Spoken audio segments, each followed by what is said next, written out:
Guys, welcome back to my channel step ahead. और मैं हूं आपकी टीचर सृष्टि और आज हम करने वाले हैं क्लास 11 का चैप्टर स्ट्रक्चर ऑफ एटम का topic line spectra of hydrogen. चलिए इसको शुरू करते हैं। When an electric discharge is pass through the gases hydrogen, जब हम इलेक्ट्रिक डिस्चार्ज पास करते हैं गैसेज हाइड्रोजन पे, the hydrogen molecule dissociate and the energetically excited hydrogen atom produced emit electromagnetic radiation discrete frequencies। ठीक है, अब क्या होता है, जब भी हमने क्या किया, डिस्चार्ज किया क्या बोलते हैं उसको, एनर्जी। ठीक है, किस पे डिस्चार्ज की हमने, इलेक्ट्रिक डिस्चार्ज को जब हमने किया किसको, हाइड्रोजन को। ठीक है, तो वो क्या करता है, वो गेन कर लेता है एनर्जी।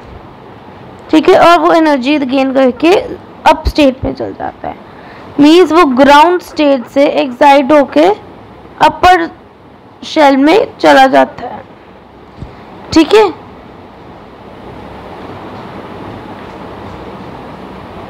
और इस स्टेट में जाने से इट प्रोड्यूसेस रेडिएशंस और डिस्क्रीट फ्रीक्वेंसीज। वो डिफरेंट फ्रीक्वेंसीज की रेडिएशन को एमिट करना शुरू कर देता है। Okay, hydrogen spectrum consist of several series of line named after their discover. अब पहली सीरीज जो उसमें आती है वो है बैलमर सीरीज। ठीक है, ये 1858। It is not to remember the basis of the experiment that if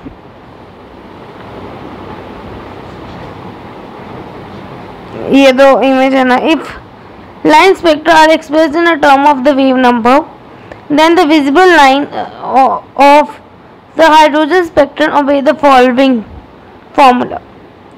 अब क्या कहता है, अगर लाइन स्पेक्ट्रा, ठीक है, वो are express in term of wavelength, उसकी जो वेवलेंथ है वो विजिबल लाइन के अंदर है। ठीक है, हाइड्रोजन स्पेक्ट्रा के विजिबल लाइन के अंदर है, तो उसको हम एक्सप्रेस करते हैं in this formula, with this formula, that is wave number, sorry for this, that is wave number is equal to 109677। You have to remember this number. ठीक है, इंटू 1⁻² माइनस 1⁻n² सेंटीमीटर। अब ये कहाँ से है formula, वो भी हम पढ़ते हैं। जहाँ पे n जो है ना वो इंटीजर है। ठीक है, इक्वल टू और ग्रेटर देन 3। अब the series of line described by this formula are called as Balmer series. ये फॉर्मूला किसको रिप्रेजेंट करता है, बैलमर सीरीज। बैलमर सीरीज का फॉर्मूला क्या हुआ, 10967। सिंपल अगर शार्प शब्दों में कहूँ, wave number is equal to 109677 bracket के अंदर 1/2² माइनस 1/n²। ठीक है, सेंटीमीटर पर सेंटीमीटर। ठीक है, it is its formula. The Balmer series of the line are the only lines in the hydrogen spectrum which appear in region of the visible light. Only the Balmer series is the one series that appear in the region of visible light. Others are not in the region of visible light. कौन कौन से reason में होती है वो भी हम पढ़ते हैं। The Swedish spectroscopist spectroscopist is the one that study the scopes means lights different को जो स्टडी करता है। ठीक है, ठीक है, noted that all the series of line in hydrogen spectra could be express. अगर हमने हर किसी को एक्सप्रेस करना है, ये आपको पता है 2 - n क्यों आया, क्योंकि वो जो है वो कौन सी शेल में जाता है। अब जो मतलब है वो सेकेंड सीरीज है, वो 2 से 3 में भी जा सकता है, 4 में भी जा सकता है, 5 में भी जा सकता है। ठीक है, अगर हमने नॉर्मल करना हो तो नॉर्मल के लिए फॉर्मूला ये आ जाता है, जिसमें हम n1 का स्क्वायर माइनस n2 का स्क्वायर लेते हैं। जहाँ पे n1 और n2 क्या हो सकता है, n क्या हो सकता है 1 2 और N2 क्या होगा, N1 में से 1 प्लस कर लो, 2 प्लस कर लो, 3 प्लस कर लो, सो ऑन। ये समझ आ गया होगा शायद। आपको नहीं आया कमेंट डाउन में, दोबारा अगली वीडियो में भी यही समझा दूँ, पर तब तक मैं आपको एक बार ये दोबारा समझा देती हूँ। ध्यान से इसको फिर भी एक बार फिर समझ लो, मेरे को लग रहा है नहीं आया होगा क्योंकि थोड़ा सा डिफ़िकल्ट टॉपिक है। ये हमारा ले लिया हमने ग्राउंड स्टेट का शेल, और ये हमारा हो गया एक्साइटेड का।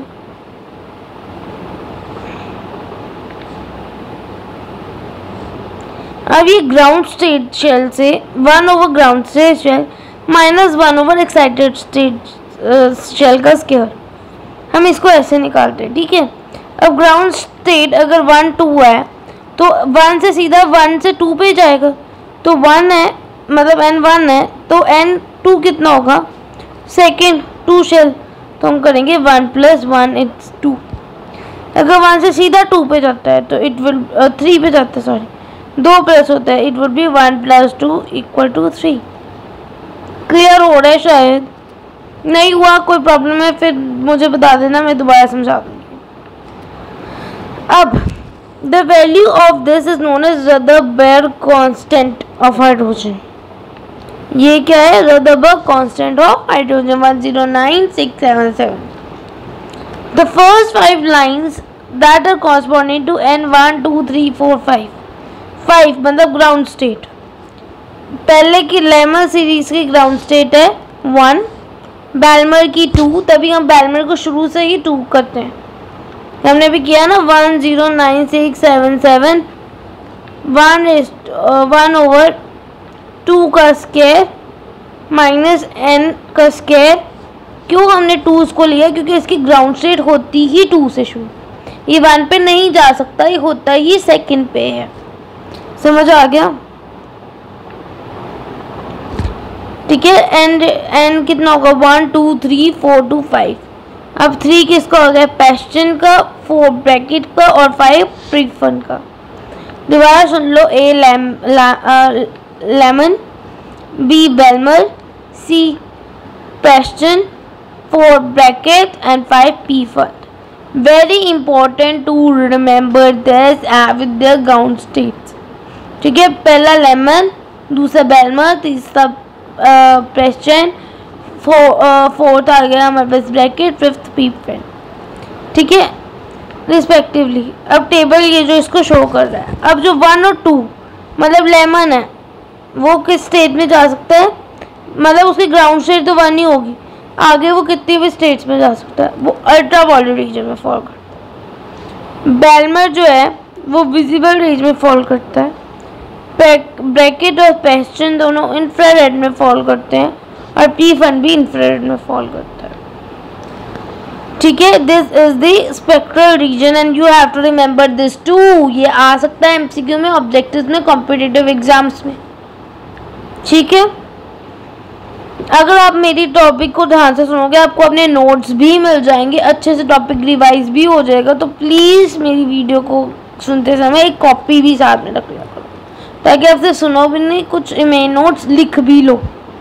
ये आपको सारा मेरे ख्याल से समझ आ गया होगा, इसमें तो कुछ मेन था ही नहीं। The main was in this two and this is very main, it consist of the most of the part of the chapter, very important part, most नहीं very important part of the chapter. दोबारा से सुन लो। ठीक है, जो बेलमर series है उसका line spectra को हम शो करते हैं with the formula of this, that is wave number is equal to 109677, that is Rutherford constant। Bracket के अंदर हमारे पास आ जाता है 1 ओवर 2 का स्क्वायर माइनस 1 ओवर n का स्क्वायर पर सेंटीमीटर। 2 यहाँ पे ग्राउंड स्टेट है क्योंकि Balmer series always exist in a ground state of 2 and n here is the number 2 plus 1 2 3 4 5 6 7 8 up to so on. Now next you have been told that only the Balmer series is the one that exists in the visible region। Hydrogen spectra में सिर्फ बेलमर series ही visible region में fall होती है।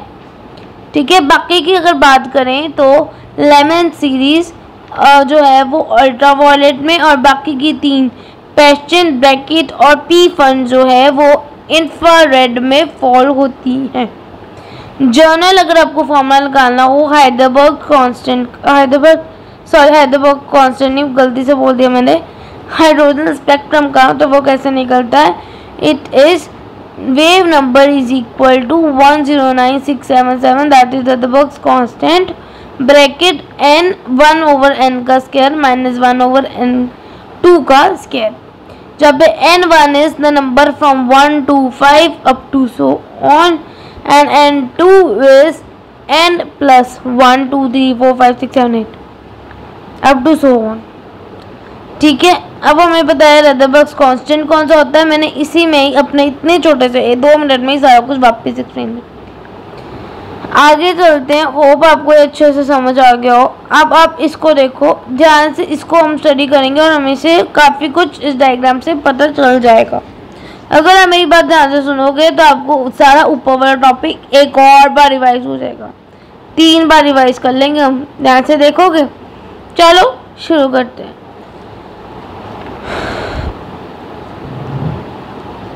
पहले हमने बात की है इस सीरीज की, that is, let me change the colour, जो मुझे लगेगा कि मोस्ट विजिबल होगा, black would be I guess. That first series we are talking about is Lyman series.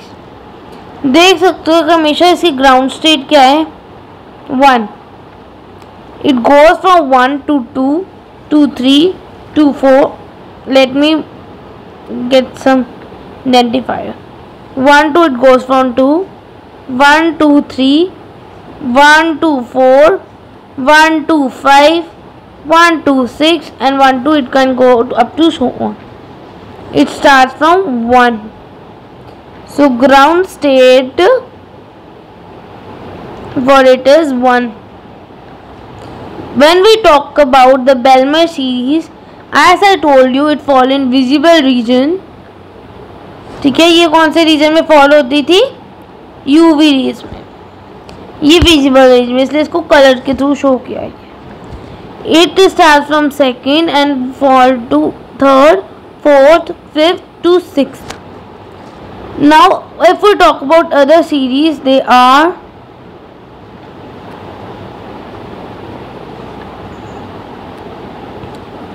Passion series. ठीक है, उन्होंने बाकी शो नहीं की, पैशन, पीफन, ब्रैकेट। ठीक है, पैशन तो आपको पता है किससे शुरू होती है? 3rd से 4th, 5th, 6th। अगर हमने दूसरी बनानी होती पैशन के बाद bracket, it would B start from this, sorry I have mistakenly made this, means it start from this to this and this to this। Okay, if we make out the p-fun, it would be like this। ठीक है, passion जो है वो infrared पे है, it goes from n3 to up to so on. ठीक है, so आपको इस डायग्राम से भी ऑलमोस्ट कंसेप्ट की क्लैरिटी आई थिंक मिल चुकी होगी। आगे चलें। More and more complex for the heavier atom. क्या, एक सेकेंड, मुझे वो लाइन का फ्लो टूट गया। Let me read the last line. Of all element, hydrogen atom has the simplest line spectra. Line spectra becomes more and more complex for every atom. Hydrogen के पास simplest है, hydrogen के पास simplest है, और उसके बाद जो हैवियर एटम है उनके लिए कम्प्लेक्स होता जाता है line spectra. Okay, there are however certain features which are common to all line spectra. अब वो फीचर्स कौन से हैं that are common to all line spectra? It is one of the important questions. ठीक है, पहला, line spectra of element is unique. Like the fingerprints of a person are unique, the line spectra of each and every element is unique. It does not match with each other. This property even, ये लिखा नहीं हुआ, मैं अपने आप से बता रही हूँ आपको। ठीक है, पढ़ना मत लग जाना, इधर नहीं दिखेगा, लिखा होगा शायद आगे, पर मेरे को अभी नहीं पता, मैं आपको बता रही हूँ। This property of the line spectra help the scientist to find the element. Element को ढूंढने में बहुत मदद करता है ये प्रॉपर्टी, क्योंकि हर किसी का यूनिक है, हर किसी का अलग है। तो हमें एक एटम को ढूंढने में बहुत आसानी होती है इस कारण. So this is the first and one of the most important features that line spectra of each and every element is unique. There is a second point, there is regularity in the line spectra of each element. अब हमने different element की बात की थी, अब लेकिन each element, एक element के line spectra में regularity होगी. 1 से 2, 2 से 3 ऐसे ही जाएगा. ऐसा नहीं है पहले 1 से सीधा 3 पे चल जाएगा, दूसरा 1 से सीधा 2 पे चल, नहीं 2, 3, 4, 5 रेगुलरिटी होगी. ठीक है. पहला, the spectrum of the each element is unique. Second, there is regularity in the line spectra of each element. फिर आगे बढ़ते हैं. The question arises, the question which arises are what are the reasons for these similarities. reasons क्या है, similarity होती क्यों है? is it something it to do with the electron structure, ये structure के कारण होती है.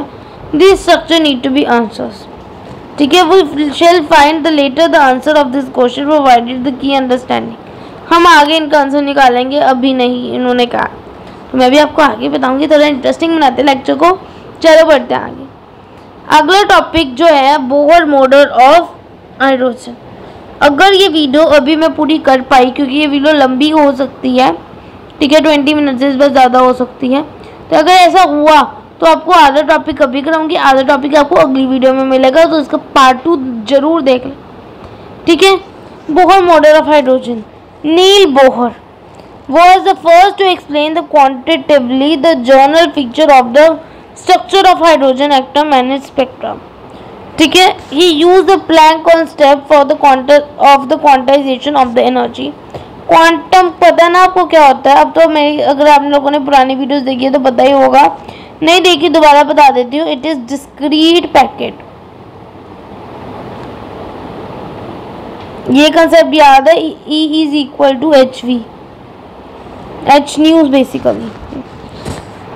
वी नहीं कहते, न्यू ही कहते हैं. मेरे गलती से ना वी बोलने की आदत है, इतना फिजिक्स बायो करते करते. ठीक है. डिस्क्रीट क्वांटिटी में एनर्जी हमेशा स्टोर होती है. उसको इस क्वांटम थ्योरम को यूज करके बोहर ने एटम, हाइड्रोजन एटम और उसका स्पेक्ट्रा एक्सप्लेन किया था.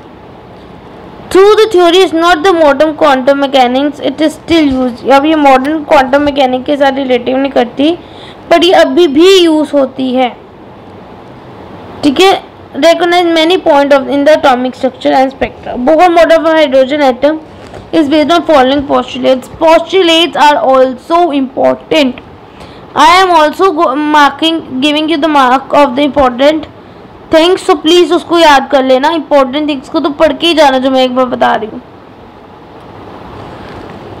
The electron in hydrogen atom can move around the nucleus in a circular path of a radius of a fixed radius and energy.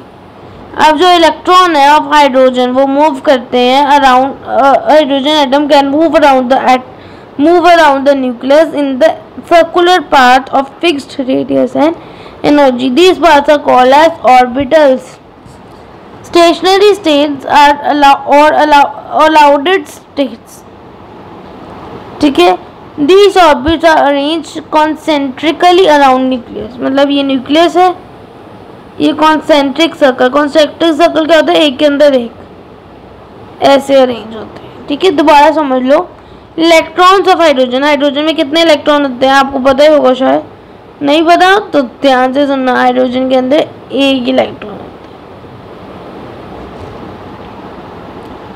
ठीक है. Wait, let me do this. ठीक है. अब ध्यान से सुनो. The electron of hydrogen atom move around the nucleus in a circular path. So the hydrogen atom जो है वो न्यूक्लियस के अंदर सर्कुलर पाथ में रिवॉल्व करता है. ठीक है. Of a fixed radius. इसका रेडियस हमेशा क्या रहेगा, fixed. Fixed radius and fixed energy होती है इसकी. So the electron of the hydrogen moves around this nucleus in a fixed circular orbit of a fixed radius and fixed energy.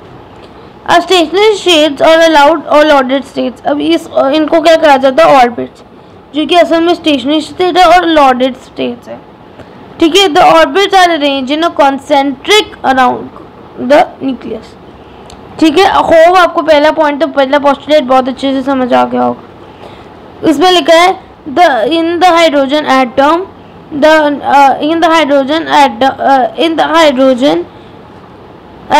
can move around the nucleus in a circular orbit of the fixed radius and the fixed energy. These are known as orbits or the allotted or the stationary states. ठीक है, these orbits are arranged in concentrically around the nucleus. Second point, the energy of electron in the orbit does not change with the time. Energy क्या fixed है, मैंने पहले ही बोला, तो energy does not change with the time. Orbit में energy fixed रहेगी. However, the electron will move from lowest energy state. Electron energy gain करते हैं, orbit नहीं। अगर वो ध्यान से इस कंसेप्ट को समझना, अच्छे से समझ आ जाएगा। इसको मैं आपको इस इमेज को जूम करके दिखाती हूँ। वेट,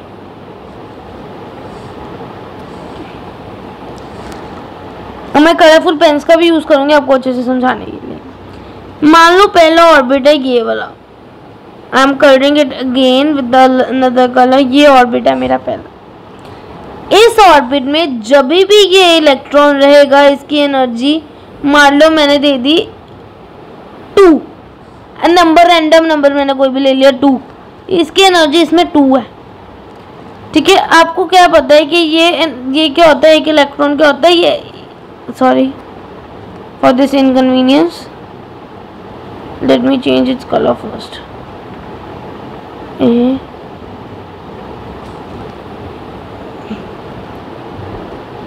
आपको पता है कि ये क्या एनर्जी गेन करेगा, एक इलेक्ट्रॉन, पता ना एनर्जी एक इलेक्ट्रॉन गेन करता है और क्या होता है, एक्साइटेड, और फिर वो क्या अपर शेल और आउटर मोस्ट शेल में मूव कर जाता है।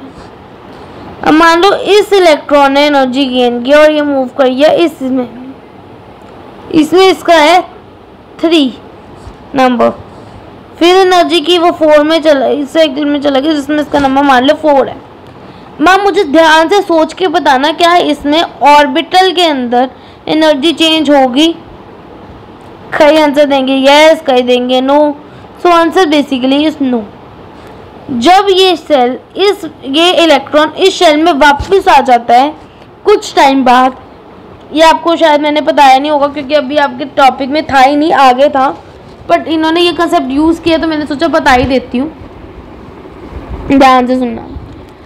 एक आप मान लो अगर आपने सुबह का अपनी एनर्जी स्टोर की है, ठीक है, आपने सुबह दूध पिया, अच्छे से अच्छी नींद सोई, सुबह आपके पूरा दिन, सुबह आपके अंदर बहुत एनर्जी होगी। मान लो उस एनर्जी को आपने यूज़ कर लिया, आपने स्पोर्ट खेल लिया, कोई आपने क्रिकेट खेल लिया, आपने बैडमिंटन खेल लिया, यू यूटिलाइज योर एनर्जी, आप उस स्पोर्ट्स तक चले गए, आप अपने घर से उस स्पोर्ट्स ग्राउंड तक चले गए। उस स्पोर्ट्स ग्राउंड में जाने के बाद, स्पोर्ट्स खेलने के बाद आपकी एनर्जी यूटिलाइज हो जाती है और आप फिर थक जाते हो। थकते हो कि नहीं थकते हो? ऑब्वियसली थकते हो। थकते हो तो घर वापस आते हो, फिर सो जाते हो, ऐसे ही होता है। इसी वे में ये अपनी एनर्जी यहाँ पे जाके यूटिलाइज करता है, वो एनर्जी रिलीज करता है बेसिकली, और वापस अपनी लोअर एनर्जी स्टेट में आ गया। अब यहाँ से एनर्जी लूज करके सीधा यहाँ पे, सीधा इधर नहीं आएगा, वो इधर आएगा पहले, फिर थोड़ा टाइम रह के और एनर्जी लूज करके it went back to its ground state. ठीक है, अब 4 से फिर एनर्जी यहाँ पे जब भी इस स्टेट से इस स्टेट में आएगा तो एनर्जी रिड्यूस भी 3 होगी, इस स्टेट से इस स्टेट में आएगा फिर एनर्जी हो जाएगी 2। आप अब इन दोनों केसेस को देखो, एनर्जी तो पहले ऑर्बिटल में 2 ही रही, सो एनर्जी क्या रहती है, सेम रहती है। होप ये कंसेप्ट अब आपको अच्छे से समझ आ गया होगा। सेकंड पोस्टुलेट वापस पढ़ने जा रही हूँ।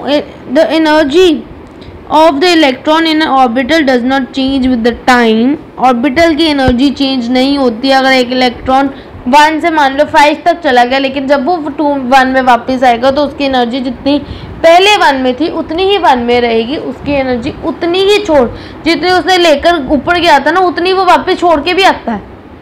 क्लियर हो गया कंसेप्ट शायद आपको।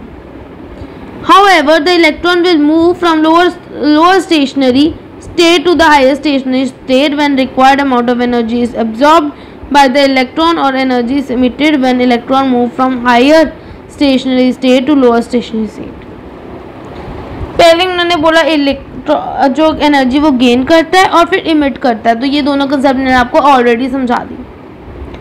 ठीक है, the energy change does not take place in a continuous manner. ये कॉन्टिन्यूस नहीं होती, मैंने आपको बोला था जैसे सीधा 4 से 2 पे नहीं आएगा, 4 से 3, 3 से 2। It takes in the not take place in the continuous manner, it take place in the discrete manner. Postulate पहले दो मेरे ख्याल से आपको तो अच्छे से समझ आ गए होने चाहिए। दूसरा ज़रूरी है, इम्पॉर्टेंट है, आ जाता है, समझना आना बहुत ज़रूरी है कि एक ऑर्बिट की एनर्जी स्टेट चेंज नहीं होती, एनर्जी स्टेट फिक्स्ड रहती है।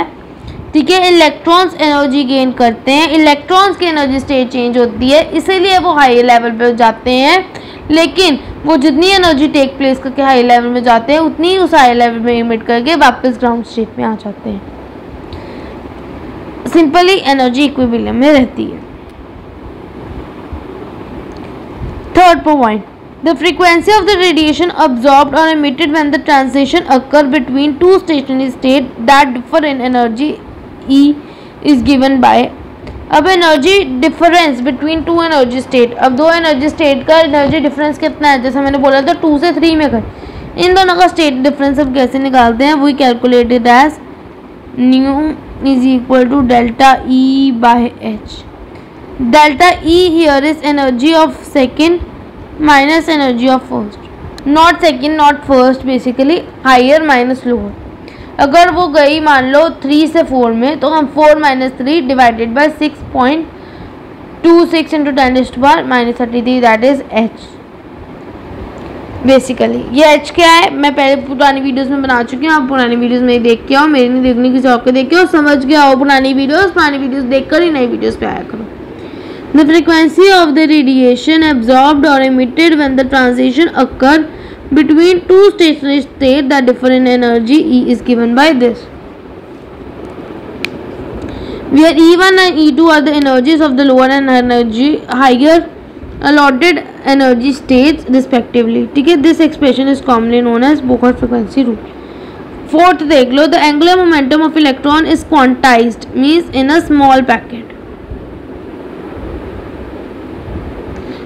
in a given stationary state, it is expressed in an equation। इसको इस इक्वेशन से एक्सप्लेन किया जाता है। ये इक्वेशन मैं आपको अगले वीडियो में समझा दूंगी, अभी शायद ये वीडियो लंबी हो गई है, तो अगली वीडियो को देखना और फिर आपको ये कंसेप्ट समझ आ जाएगा। Till then like share comment and subscribe to my channel.